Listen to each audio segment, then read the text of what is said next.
how do I balance the positives of an open door policy without becoming overwhelmed? Welcome to Perfection's Antidote. I'm Belinda Brummer. And I'm Tracy Kites. We're on a mission to help you navigate the situations you might find yourself in at work. In each episode, we'll bring you one question, 2 perspectives, 3 takeaways. Our aim here is to keep it real, simple, filter-free. If you enjoy learning tools that help you lead and work better, subscribe to this podcast and please do leave a review. If you have any questions for the show, please send them to us. You'll find a link about how to do this in the show notes. Tracy, we have a question from Jamal today. Jamal says this is his first time as a manager, so we have a new manager, but he has been a supervisor before. He doesn't give us much context in terms of where he's worked, but he's from Oxford, has been a supervisor, new manager, and his question is this. I can't believe it, but I think I've actually made a difference. Way, hey, go, Mr. New Manager. Fantastic. Right, so I can't believe it, but I think I've actually made a difference. Last month, I took a chance and implemented an open door policy, even though I was terrified of being overwhelmed. Now I'm seeing team members who have never spoken up before sharing incredible ideas. It's chaotic and a bit messy, but there's this buzz of excitement I haven't felt in years. How do I keep this momentum going without burning out or letting things spiral into chaos? This is a great question to have. Just all that positivity and energy is just jumping out of Jamal's question. Isn't it? So just to summarize, Jamal's question is how do I balance the positives of an open door policy without becoming overwhelmed? I think that's a really wise question to ask as well. Any new initiative, any new way of leading and implementing something is always going to be chaotic and messy at the beginning, isn't it? Absolutely. But the great things come out of that chaos. So this is fantastic. So the leadership development specialist in me would say it's not a good idea to have an open door policy 24/7. But I think Jamal has already picked that up. He knows that it's creating great things, but he's self-aware enough to know that it might stretch him at times and it might, he might experience some overwhelm and burnout down the line if he doesn't deal with that now. So I would say the first thing to do is understand what it is. So understand exactly the benefits that's coming from the shift to the open door policy. So just do a piece of work, perhaps on your own, Jamal, or with your team to say, right, what is it that is positive about this? What are we getting from it? What are the good bits? I always think that's a worthwhile thing to do, because as leaders, what our overall aim is always to get more of the good stuff and less of the bad stuff. So that, for me, would be the very first exercise to do. Yeah. Determine exactly what it is. What it is. And actually, I would say there's an exercise to do before that very first exercise, and that very important exercise. And that is just for a moment for Jamal to recognize that actually he's on the edge of his comfort zone here, and to just recognize that and to celebrate that, because that's where all the exciting stuff comes in and happens. And that's where we grow and we learn. And you can hear that in the tone of Jamal's question. And just to take a moment, just to acknowledge that and just to recognize it for what it is. And therefore not think that he's going to be an expert in this right from the start. And then to do that good stuff on what are the benefits here? And what is it that I'm doing that is creating that sense of an open door policy? I think that's also got to be, is it just that the door is open? Is Jamal now sitting with the team? Is there a sign on the door that says open door policy? Or what is it that they are doing that is actually getting all these benefits? Yes. Yeah, how's he letting his team know that there's an open door policy? Exactly. They clearly know, but how is he doing that? Yeah, good point. And then I think once you know what it is, it's time to kind of reflect inwards. So a self-awareness exercise, I think, because Jamal is already aware that he might get to a point where he just kind of gets overloaded with it all. And that's inevitable, isn't it? There's a technique that I use in coaching sometimes it's called scaling. So it's about getting somebody to subjectively measure something which is not objectively measurable. So your internal state, really. So in other words, how do I know when I am feeling overwhelmed? What's my measure of that? What's my personal measure of myself being overwhelmed? With, say, one being, I'm not at all overwhelmed. I'm absolutely great and everything's fine and I'm full of energy. And 10 being, I am so totally full up, I could not possibly take on anything else. Total overwhelm. So it's about saying, where is my point where I should be worried? Jamal might say, I don't know, if I'm a 7 out of 10, I'm quite worried. I'm getting near the edge of not being able to deal with that. And just before you go on, Tracy, one of the really key things there, because I've seen it time and time again, where managers will say, I get my work done when everybody else goes home, because they're constantly being interrupted. And it's a mindset. They're being interrupted as opposed to, I'm getting all these great ideas and all these wonderful things coming in. So it is about a mindset. But what happens is then open door policy stuff happens when everybody else is in the office, and then the manager lands up burning both sides of the candle in terms of the working hours. And that is a very, very clear marker for any manager that maybe you need to just consider or check in with yourself whether you need to put some boundaries on the open door policy, which we're going to talk about. Most definitely. Yeah. Yes, most definitely. And I think if somebody can say, oh, I'm a 6 out of 10, so I just need to be careful because 7 out of 10 is my worry point, you can pull yourself back and say, oh, okay, I'm aware that things are getting a bit stretched.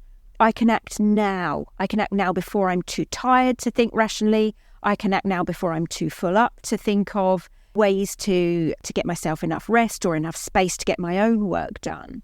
So that's why it's good to have that scale. And if you've got that scale, write 7 out of 10 or whatever it is, and have a plan. Have a plan that you put together. Right, when I notice I'm at 6 or 6.5, I'm going to chat with my team. I'm going to have a walk around the block. I'm going to take a couple of hours where I don't have an open door policy. Whatever that is, have a plan so that you can pull it back again. And again, I think there's always an opportunity here to lead visibly how you want your team to behave. I hope listeners can pick up at this point that I really like the idea of developing team members and their ability to handle these situations as well. And so I can think of 2 things here that I would do. And the first thing is, when people come in, it's really great to help people to start understanding that if it's going to be 2 minutes of an interruption or 2 minutes of an idea or 2 minutes of a chat or 2 minutes of anything, we can do it now immediately. And then if it's going to take more than 2 minutes, that sounds like something we really want to pay more attention to. Let's put some time in the diary. And that is still an open door policy. Just because you're not giving that person that moment in that very moment they walk up to your desk for a very long conversation or a very complex thing, doesn't mean you don't have an open door policy. It means you're managing everybody's time well. So depending on what it is that they're going to be talking about, you might gauge whether this is going to take more than 2 minutes. And you can say, listen, I have 2 minutes now, but actually this sounds really key. Let's put something in the diary. So there is that 2-minute rule, I think, is really very useful. And it's about getting the team used to that, because they will start managing themselves in that way as well. And then the other thing, and this is to have a countering policy where there's almost a closed door policy, or at least it's about, if my door is closed, if you're a manager who has a door, or however your setup works, that there is a way to indicate that I'm not open to being interrupted, that people respect that. So if the door is closed, it doesn't mean you knock and you open to see if I'm available. My door is closed. I'm not available. I'm busy. Even if there's nobody in with me, I might be doing something that I don't want to be interrupted with. And so it is about working with the team, having those conversations about, what does a closed door look like? What does an open door look like? And how do we respect both? We respect the open door by managing, the time and the distraction for each other in that moment, but still getting all the benefit from it.